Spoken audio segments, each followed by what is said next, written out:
आज की क्लास में हम पढ़ेंगे फ्लो चार्ट के बारे में, features of flow chart, symbols जो यूज होते हैं फ्लो चार्ट उसके बारे में। ठीक है, तो सबसे पहले समझते हैं फ्लो चार्ट क्या होता है। The pictorical representation of algorithm is called flow chart. यानी कहने का मतलब ये है, जब हम एल्गोरिदम को किसी सिंबल्स की माध्यम से प्रोग्राम में शो करते हैं उसको क्या बोलते हैं, उसको फ्लो चार्ट बोलते हैं। और the pictorical representation flow of step in program, यानी प्रोग्राम में फ्लो ऑफ स्टेप्स को जब हम प्रेजेंट करते हैं, रिप्रेजेंटेशंस को दिखाते हैं, तो उसी को क्या बोला जाता है, उसी को फ्लो चार्ट बोला जाता है। अगला एडवांटेज ऑफ फ्लो चार्ट, यानी फ्लो चार्ट्स के क्या लाभ होते हैं, क्या फ़ायदे होते हैं। पहला, with the help of flow charts program can light easily, hence it prevent from the time waste. यानी फ्लो चार्ट की सहायता से हम किसी भी प्रोग्राम को आसानी से समझ सकते हैं, जिसकी वजह से टाइम वेस्ट बहुत कम होता है। अगला, the flow chart help in debugging process.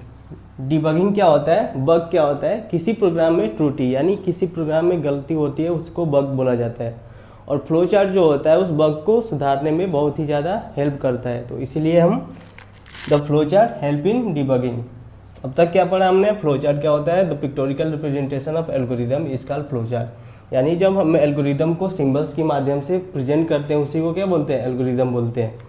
अगला, the pictorical representation flow of step in programme.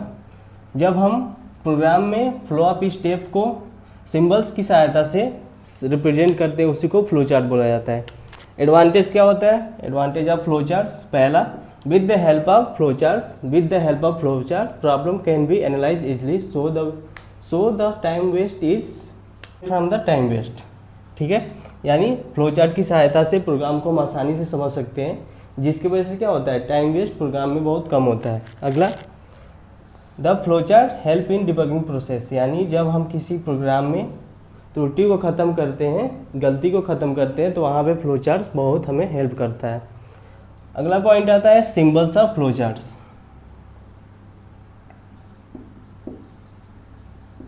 Symbols of flow chart मैंने हमको पिछले क्लास में भी बताया। पहला क्या होता है, फर्स्ट ओवल और टर्मिनल। ठीक है, इस सिंबल्स की सहायता से हम किसी प्रोग्राम को स्टार्ट या एंड करने के लिए करते हैं। ठीक है, दूसरा क्या होता है, सेकेंड जो होता है इनपुट आउटपुट। ठीक है, यह जो सिंबल होता है फ्लो चार्ट में, इसकी सहायता से यूजर के द्वारा जो हम इनपुट देते हैं इसमें इसको क्या करते हैं, इसमें इस पर डिस्प्ले करते हैं, और जो वैल्यू रिजल्ट के रूप में आता है उसको वहाँ पे शो करते हैं। तो इनपुट और ओवल दोनों में अंतर समझ में आ गया। तीसरा जो होता है प्रोसेसिंग। प्रोसेसिंग सिंबल यह रेक्टेंगल शेप का होता है। यह क्या होता है, प्रोग्राम में प्रोसेसिंग को शो करता है। किसी प्रोग्राम में प्रोसेसिंग को कौन सा सिंबल शो करता है, रेक्टेंगल सिंबल। इसको क्या बोलते हैं, इसको प्रोसेसिंग सिंबल्स के नाम से भी जाना जाता है। चौथा डिसीजन बॉक्स। ठीक है, किसी प्रोग्राम में शर्त को शो करने के लिए, किसी प्रोग्राम में कंडीशंस को शो करने के लिए डिसीजन बॉक्स यानी डिसीजन सिंबल्स का यूज करते हैं। पांचवा फ्लो लाइंस या एरो के सिंबल से डिनोट किया जाता है। इसमें 4 एरो होते हैं, लेफ्ट, राइट, अप, डाउन। यह क्या करता है, हमारे प्रोग्राम के फ्लो को दिखाता है। तो अभी हमने इस क्लास में क्या क्या पढ़ा, फ्लो चार्ट क्या होता है, the pictorical representation of algorithm is called flow chart. यानी जब एल्गोरिदम को हम सिंबल्स के माध्यम से दर्शाते हैं उसको क्या बोलते हैं, उसको फ्लो चार्ट बोलते हैं। अगला हमने पढ़ा एडवांटेज ऑफ फ्लो चार्ट। यानी एडवांटेज क्या होता है फ्लो चार्ट्स के, flow charts with the help of flow charts problem can analyse easily, hence it prevent from time waste. यानी फ्लो चार्ट की सहायता से हम प्रोग्राम को आसानी से समझ सकते हैं, इस प्रकार से टाइम वेस्ट कम हो जाता है। Second advantage, the flow chart help in debugging process. Debugging क्या होता है, सबसे पहले हम समझते हैं डिबगिंग।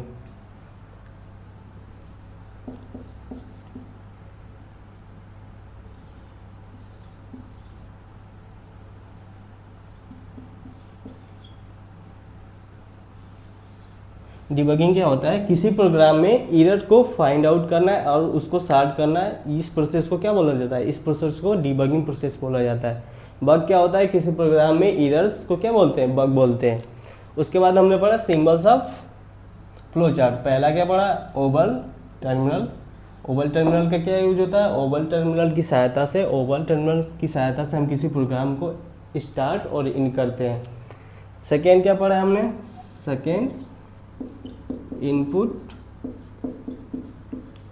आउटपुट। इनपुट आउटपुट क्या होता है, इनपुट आउटपुट यह जो होता है पैरेललोग्राम सिंबल से शो डिनोट किया जाता है। इसकी सहायता से हम प्रोग्राम में इनपुट को लेने और आउटपुट को शो करने के लिए प्रयोग करते हैं। तीसरा क्या होता है, प्रोसेसिंग। प्रोसेसिंग को किस सिंबल से डिनोट करते हैं, रेक्टेंगल। रेक्टेंगल की सहायता से हम क्या करते हैं, प्रोसेसिंग को डिनोट करते हैं। यह क्या करता है, इस सिंबल्स की सहायता से हम प्रोग्राम में प्रोसेसिंग को शो करते हैं। फोर्थ नंबर डिसीजन बॉक्स, यानी इसको डायमंड शेप। यह सिंबल्स क्या करता है, हमारे प्रोग्राम में कंडीशंस को शो करता है। इस सिंबल्स की सहायता से हम प्रोग्राम में कंडीशंस यानी शर्त को निर्धारित करते हैं। ये कौन सा होता है, डिसीजन बॉक्स। पाँचवें नंबर पे हमने पढ़ा, पाँचवें नंबर पे क्या पढ़ा, फ्लो लाइंस।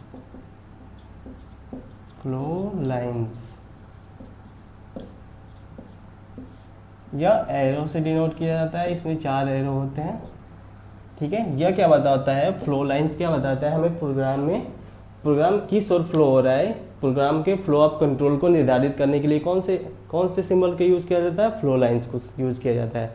अब हम कुछ एग्जाम्पल्स के माध्यम से समझेंगे फ्लो चार्ट्स क्या होता है।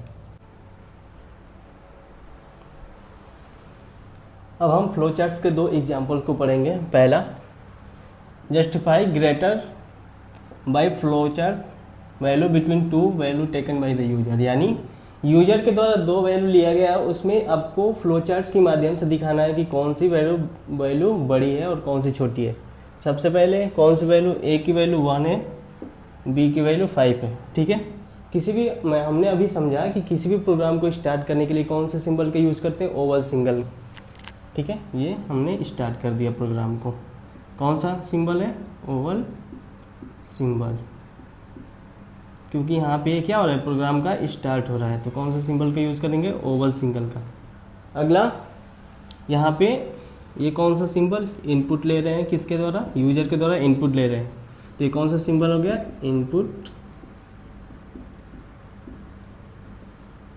Input symbol. यहाँ पे क्या है, रीड ए बी, यानी ए और बी की वैल्यू को क्या करेंगे, यहाँ पे पुट करेंगे, रखेंगे, ठीक है। तीसरा क्या आता है, अब यहाँ पे हम कंडीशन लगाएंगे, ठीक है। कंडीशन क्या लगाएंगे, शर्त क्या लगाएंगे, तो शर्त लगाने के लिए कौन से बॉक्स का यूज़ किया जाता है, डायमंड बॉक्स, ठीक है। प्रोग्राम में कंडीशंस लगाने के लिए कौन से बॉक्स का यूज़ किया जाता है, डायमंड बॉक्स का। तो यहाँ पे if A is greater than B, यानी ए की वैल्यू बी से बड़ी हो, ठीक है। तो यहाँ पे 2 कंडीशन बनेगी, या तो ए की वैल्यू बी से बड़ी होगी, या तो ए की वैल्यू बी से छोटी होगी, ठीक है। 2 कंडीशन बनेंगे। तो यहाँ पे ए की वैल्यू क्या है, ए की वैल्यू 1, यहाँ पे कंडीशन है, बी की वैल्यू क्या है 5। अब आप खुद चेक करो कि ये कंडीशन, डायमंड बॉक्स में हम कंडीशन को चेक करेंगे, ये कंडीशन कंडीशंस के हिसाब से ए की वैल्यू है बी से बड़ी है, तो यहाँ पे क्या ए की वैल्यू बी से बड़ी है, नहीं बड़ी है, ठीक है। तो यहाँ पे कौन सा कंडीशन फॉलो होगा, नो वाला, यानी ये कहाँ चला जाएगा, राइट बी वैल्यू। तो यहाँ पे क्या होगा, प्रिंट क्या होगा, बी की वैल्यू, यानी यहाँ पे आंसर में क्या आएगा 5। अगर मान लो यहीं पे ए की वैल्यू बी से बड़ी होती तो यस वाला कंडीशन प्रिंट होता, और यहाँ पे क्या आ जाता, ए की वैल्यू आ जाती, ठीक है। कहने का मतलब ये है कि किसी भी प्रोग्राम को स्टार्ट करने के लिए हम क्या करेंगे, सबसे पहले स्टार्ट करने के लिए ओवल सिंबल का यूज़ करते हैं। सेकेंड, इनपुट सिंबल में क्या करते हैं, जो यूजर के द्वारा वैल्यू दी गई होती है यहाँ पे पुट करेंगे, यहाँ पे रखेंगे। रीड ए बी, यानी ए की वैल्यू को और बी को वैल्यू को क्या यहाँ पे पुट करेंगे, यानी इसको रीड करेंगे। अब तीसरा इसमें क्या करेंगे, प्रोसेस में कंडीशन लगाएंगे प्रोग्राम में, ठीक है। कंडीशन क्या है यहाँ पे, if A is greater than B, यदि ए की वैल्यू बी से बड़ी है, अगर यस है तो राइट ए वैल्यू, ठीक है, नहीं तो अगर नहीं है तो राइट बी वैल्यू। तो यहाँ पे हम क्लियरली ए की वैल्यू क्या है 1 है और बी की वैल्यू क्या है 5 है, तो यहाँ पे हम क्लियरली देख रहे हैं कि क्या है, एक जो ए की वैल्यू है बी से क्या है छोटी है, तो यहाँ पे नो वाली कंडीशन फॉलो हो रही है। तो यहाँ पे क्या आ जाएगा, यहाँ पे प्रिंट पे क्या आएगा, यहाँ पे प्रिंट में वी की वैल्यू आ जाएगी, यहाँ पे 5 आ जाएगा, ठीक है। दूसरे एग्जाम्पल से समझते हैं। Dry flow chart to determine that whether number n is even और ऑड, यानी फ्लो चार्ट के माध्यम से हमें बताना है कि जो यूजर के द्वारा दिया गया नंबर है वो इवन है और ऑड है। सबसे पहले कोई नंबर लेते हैं, जैसे n की वैल्यू 12, ठीक है। अब समझते हैं कि इवन क्या होता है, ऑड क्या होता है। इवन नंबर वो नंबर होता है जो 2 से डिविजुअल हो जाता है, यानी पूरी जो 2 से संख्या कट जाती है और रिमाइंडर 0 आता है, उसको इवन नंबर बोलते हैं। अगर किसी संख्या को किसी नंबर को 2 से डिवाइड करने पे अगर रिमाइंडर में 0 नहीं आता है तो वो ऑड नंबर होती है, ठीक है। हम क्या करेंगे, प्रोग्राम को स्टार्ट करेंगे। जैसे मान लो कि यूजर ने n की वैल्यू क्या दिया हो, n की वैल्यू दिया हो 16, ठीक है। अब हमें बताना है कि जो 16 है इवन नंबर है या ऑड नंबर है, फ्लो चार्ट की सहायता से। सबसे पहले क्या करेंगे, प्रोग्राम को स्टार्ट करेंगे। प्रोग्राम को स्टार्ट करने के लिए ओवल सिंबल का यूज़ करते हैं, यहाँ पे कर दिए। अगला ये क्या होता है, input symbol. Input symbol parallelogram, input symbol का यूज़ करेंगे। इनपुट n, यानी n की वैल्यू यहाँ पे रखेंगे। क्या है n की वैल्यू, क्या है, हमने n की वैल्यू क्या लिया 16, ठीक है। यहाँ पे प्रोसेसिंग करेंगे, यानी प्रोग्राम में प्रोसेसिंग करने के लिए कौन से सिंबल का यूज़ करते हैं, रेक्टेंगल सिंबल।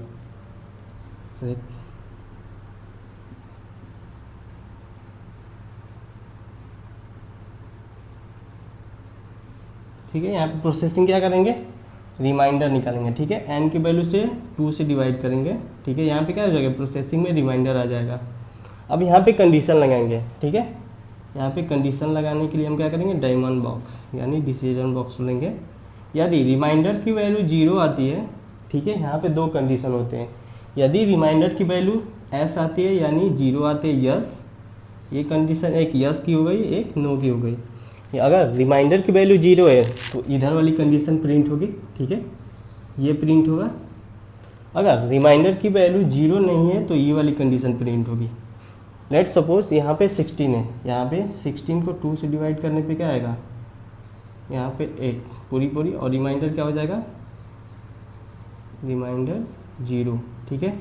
यहाँ पे रिमाइंडर क्या आ गया 0, यहाँ पे रिमाइंडर की वैल्यू क्या आ गई 0 आ गई। तो ये कौन सी कंडीशन को फॉलो करेगी, यस वाले कंडीशन को फॉलो करेगी, यानी इवन नंबर। ये नंबर क्या है, इवन नंबर है।